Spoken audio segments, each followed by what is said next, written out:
We are from the Narrative Initiative. We have been very fortunate to be collaborating with the Hush Foundation and the Gathering of Kindness in Australia for about 4 or 5 years now. My name is Dr. Lorraine Dickey. I am the founder and CEO of the Narrative Initiative, and this is Viviane Foulke. I'm the executive director for the Narrative Initiative. We are both certified T&I facilitators, and we are both the co-founders of the Gathering of Kindness USA. So we're here today. I think the topic is all things narrative, if I'm not mistaken. Is that right? Correct. All Things Narrative by Lorraine and Viviane. By Lorraine and Viviane. So what we're going to do today is we're going to make one point in this video, and that will be that kindness is all about the ask. So at the Narrative Initiative, our mission is to improve the experience of healthcare for people who work in healthcare, like you and I, who give care, and people who receive the care we give, our patients. Now, we know that the experience of healthcare can be tough these days, but we know that it can be even more complicated when a perceived lack of kindness enters the picture. So we're going to talk today a little bit about what we understand as kindness and some things that we have learned over the years working with the Gathering of Kindness, the Hush Foundation, and in our narrative work as well. We generally work with people through story. We have people write for 3 minutes and then read what they wrote word for word. And then we have a reflective listening process that helps to build empathic listening skills. Over the years, we've had many participants who have left their stories with us and given us permission to read stories.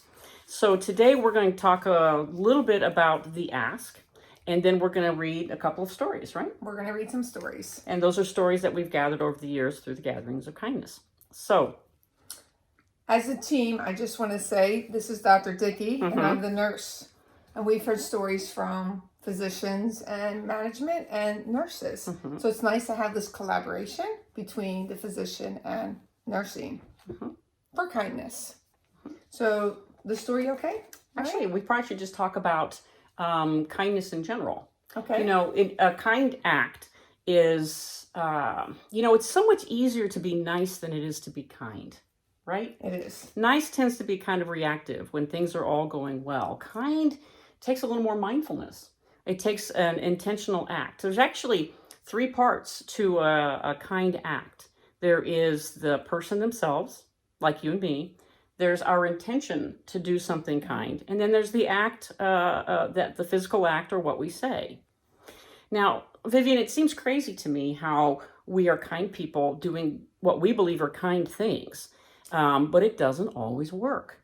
It doesn't always work. Why is that? You know, I think it's because it's about perception. It's a lot about perception. I totally agree with you. Someone's perception of being kind doesn't mean it's a kind act. Right. A lot of it is how the person perceives it of being kind. Can you explain the ask part of it? Sure. Let me give you a story. Let me give you an example. I think that might be the best way to explain it. This is an example we use in our workshops quite frequently. Say I'm walking into a store. I'm in a bit of a hurry.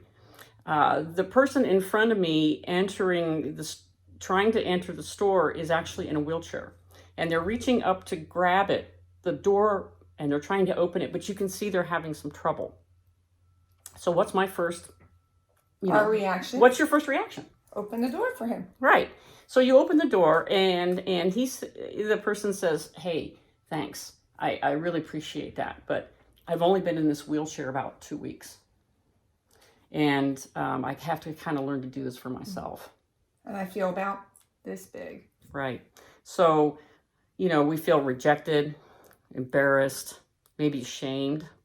And it doesn't feel good to have your kind act rejected. No, it does not. It feels terrible. So what is something that I could have done to make my kind act be received maybe more kindly, or be received as a kind act? I could have Asked. asked. Would you like me to help you? Would Right. you like me to open the door for you? Do you need assistance? Right. It doesn't take long. No. But what we have found, and many of the audience have come to these conclusions by themselves, they say, well, when you ask, it allows someone to allow you to care for them. Not everybody wants to be cared for. I think that's one of the things in the healthcare profession we forget, is we opt in to give care. But patients who come to us, they're not necessarily there because they want care. They may need care, but they may not want care. And they come with their own set of standards, their own personal set of values, their own culture, perhaps their own language. They come with things and biases and expectations of their own. So when we ask to do something for someone, it allows them to opt in and say, hey, it's okay for you to help me.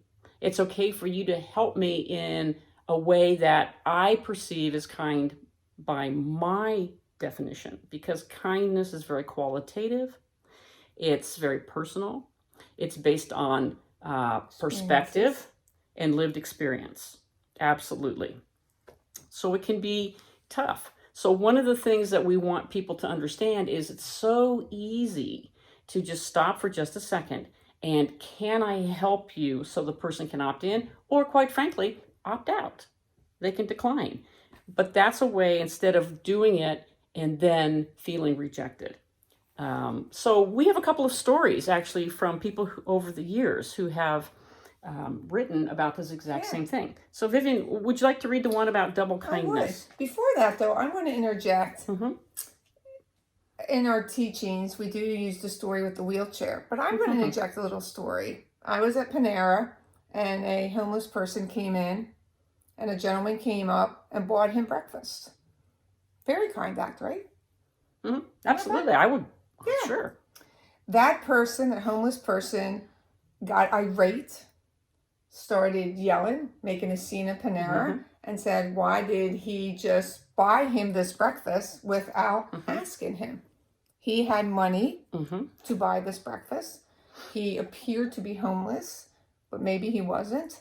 So when you talk about that ask, it has reflected on a lot of different stories I have heard over the years that just ask. He could have said, hey, can I buy you breakfast today? And that gentleman may have said yes or no. And it would be okay. Yeah. I think part of it is extending a kind act is a bit of an act of courage and an act of humility. You have to be willing to say what I believe is kind may not be kind to you. It's okay if someone says no, or if they say, I don't need that kind of help right now. That's okay. And we should all be humble enough to realize that and to accept that. So let's try these couple of stories. Story. One of them's called Double Kindness. Okay. Recently, I was walking down the hallway at work, and I kept keeping an eye on what was happening around me. I was trying to be mindful and present at this, is what I've been telling others to do. Practice what I preach. And I noticed a gentleman, elderly and not very mobile, fumbling with his food. A takeaway container full of some hot food. And I saw him drop his plastic fork on the ground. I looked at his face, and he looked upset. I walked over and asked him, would you like me to grab you another clean fork? And he looked so delighted. So I did. I got him a new clean fork from way over the other side of the cafeteria. And he couldn't thank me enough. It felt good.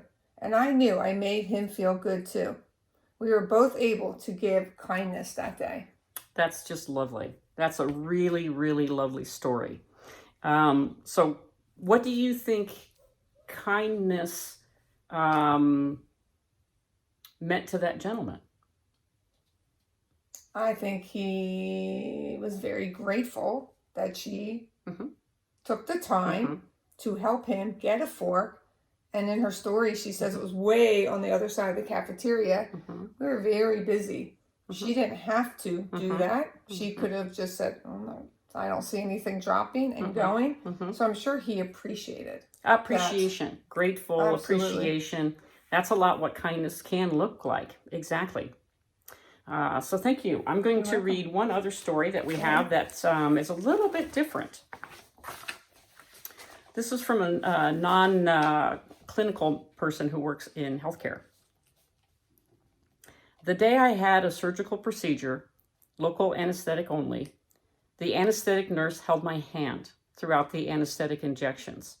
I appreciated the gesture, and it was inherently kind, but A, I didn't feel I needed it.